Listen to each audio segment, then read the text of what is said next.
اللهم صل وسلم وبارك على سيدنا ومولانا ونبينا محمد النبي الأمي وعلى آله وأصحابه وسلم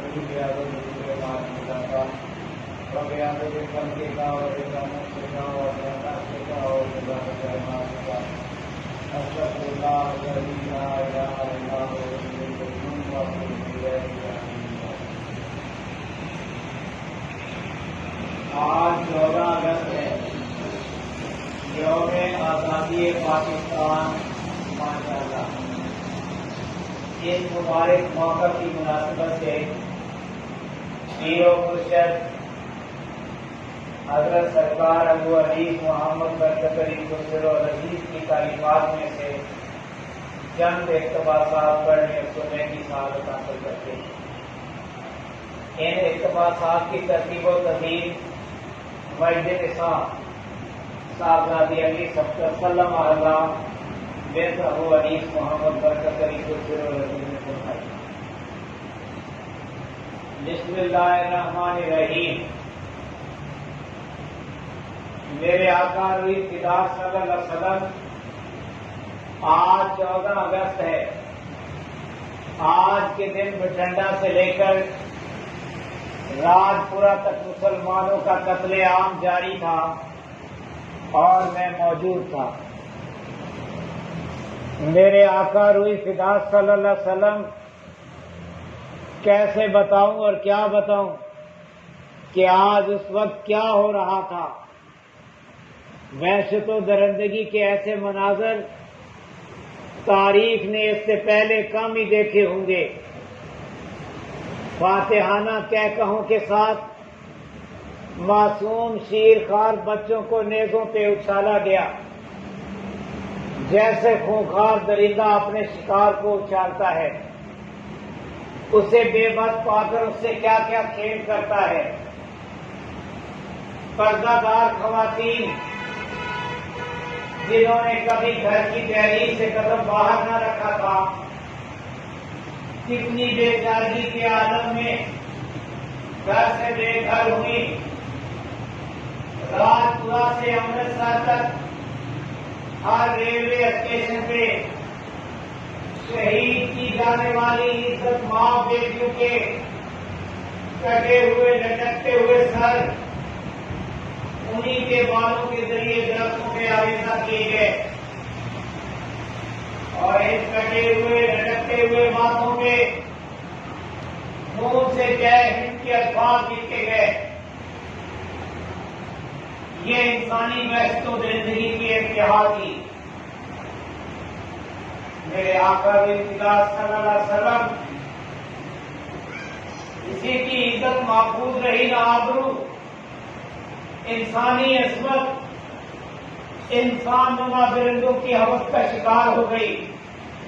اور اس وقت غیرت مند قوم کی غیرت مند بیٹیوں نے اپنی عصمت بچانے کے لیے جو کچھ کیا اس کے تصور ہی سروں پہ کھڑے ہو جاتے ہیں. کسی نے اپنے آپ کو چھری مار کر ختم کر ڈالا اور کسی نے پتھر سے اپنے ہاتھوں اپنے سر کچل لیا، اور کچھ نہ ہو سکا تو سانپ چیرنے والی درانتیوں سے اپنے گلے کاٹ ڈالے. پناہ گاہ نہ ملی تو کنووں میں چھلانگیں لگا دی اور نہروں میں ڈوب گئی. چھتوں سے کود کر اپنی زندگی کا چراغ بجھا دیا، لیکن دم نے عصمت کو داغدار نہ ہونے دیا. باپ کی عزت اور بھائی کی غیرت نے خود کو مجبور پایا تو اپنی ہی بیٹیوں اور بہنوں کو اپنے ہی ہاتھوں ختم کر ڈالا اور غیرت کی موت کو بے غیرتی کی زندگی پر ترجیح دی. میرے آقا روی فدا صلی اللہ علیہ وسلم اس وقت اس امت پہ کڑا وقت طاری تھا. ہندوستان بھر میں مسلمانوں پر ان کے اپنے ہی وطن کی سرزمین تنگ ہو گئی تھی. جن گلی کوچوں میں وہ پلے اور بڑے تھے، کس مپسی کے عالم میں آج وہ ان سے نکلنے پہ مجبور تھے. لوٹے پوٹے قافلوں کی صورت میں سفر کے دوران بھی موت ہر کہیں ان کا پیچھا کر رہی تھی. زندوں کے خون سے ہولی کھیلی جا رہی تھی اور بے گورو کفن لاشیں پاک و خون میں لگ کر ادھر ادھر بکھری پڑی تھی. بے بسی اور بے کسی کے اس عالم میں کوئی کسی کا پرسانے حال نہ تھا. میرے آقا روح خدا صلی اللہ علیہ وسلم چاروں طرف آگ بھڑکی ہوئی تھی جس میں زندہ جانے صرف مسلمان ہونے کی وجہ سے جلائی جا رہی تھی. آگ لگانے اور بھڑکانے والے ہزاروں تھے، بجھانے والا کوئی نہ تھا. میرے آقا روح خدا صلی اللہ علیہ وسلم میں یہ دردناک منظر دیکھ رہا تھا اور میری آنکھیں ان مظلوموں کے حال زار پہ آنسو بہا رہی تھی. اس دن کے ہی روح پرتا منظر کو دیکھ کر زندگی نے دنیا کو اپنے لیے حرام قرار دیا. میرے آقا روح خدا صلی اللہ علیہ وسلم اس سے زیادہ لکھنے کی اس بندہ میں سکت نہیں. یا حیو یا قیوم، میرے آقا روح خدا صلی اللہ علیہ وسلم آپ کے پروانوں نے اس بے کسی کی حالت میں بھی غیرت کے کیا کیا نمونے پیش کیے. ہجرت کے دوران سدھواں جگراؤں ضلع لدھیانہ میں مہاجرین کا کیمپ تھا. ایک دن چند ڈوگرے سپاہی گنے لیے کیمپ میں آ دھمکے. ایک بوڑھے مسلمان کی نوجوان لڑکی کو بازو سے پکڑ لیا اور اپنے ساتھ چلنے پہ مجبور کرنے لگے. ابھی وہ 2 ہی قدم چلے ہوں گے کہ ایک نوجوان جو پولیس کی 3 فیتے والی قمیض پہنے بیٹھا کھانا پکا رہا تھا، لپک کر اٹھا، ادھر ادھر دیکھا، کوئی ہتھیار نظر نہ آیا تو چولہے سے جلتی ہوئی ایک کھلپاڑی کھینچ لی اور اس جوش سے ان کے سر پہ جا دھمکا کہ ان کے اوسان جاتے رہے اور وہ ہکا بکا اسے تکتے رہ گئے. اس نے آگے بڑھ کر ایسے زور سے وہ کھلپاڑ ایک ڈوگرے سپاہی کے سر پر ماری کہ اس کا سر کھکھڑی کی طرح پھانک پھانک ہو گیا اور وہ زمین پر گرنے سے پہلے ہی جہنم میں جا پہنچا.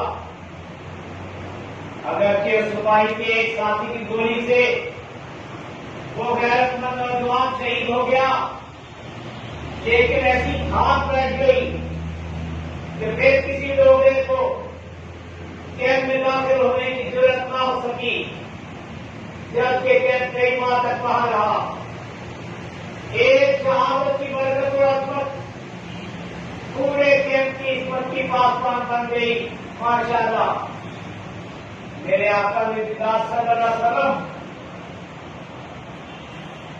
میں اپنے ہم وطن ان بچوں کے جذبہ ایمانی کو سلام کرتا ہوں جنہوں نے رائے حق میں اپنی جانوں کا نذرانہ پیش کر کے ملت کو ہمیشہ کے لیے سربلند کر دیا.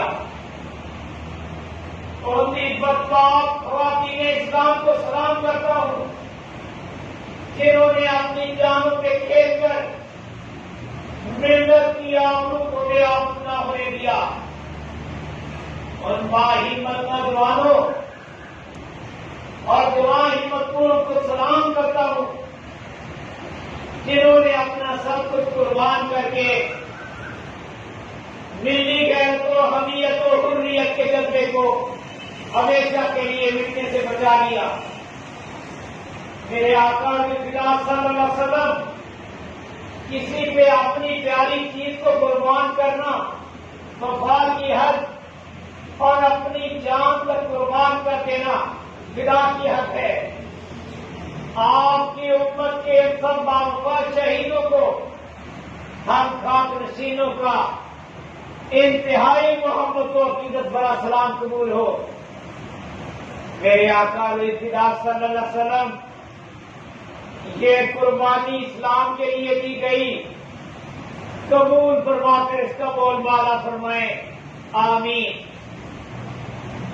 بے شک جانے قربان کرنے والے اور اسلام کی خاطر اپنے گھر بار چھوڑنے والے یہ اہل اسلام اگر توحید سے منہ موڑ لیتے اور بتوں سے رشتہ جوڑ لیتے اور لا الہ الا اللہ محمد رسول اللہ صلی اللہ علیہ وسلم کی بجائے ان کی زبانوں پہ ہری اوم کے کلمات جاری ہو جاتے تو اپنے ہی وطن کی سرزمین ان پہ یوں تنگ نہ کی جاتی۔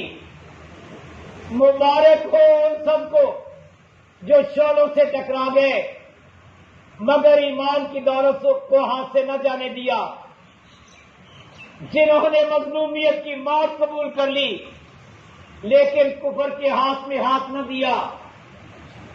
حق کی خاطر بے گھر ہونے والوں اور راہ حق میں اپنی جانوں کا نذرانہ پیش کرنے والوں کو قرآن کریم کا معجزہ جافزا مبارک ہو۔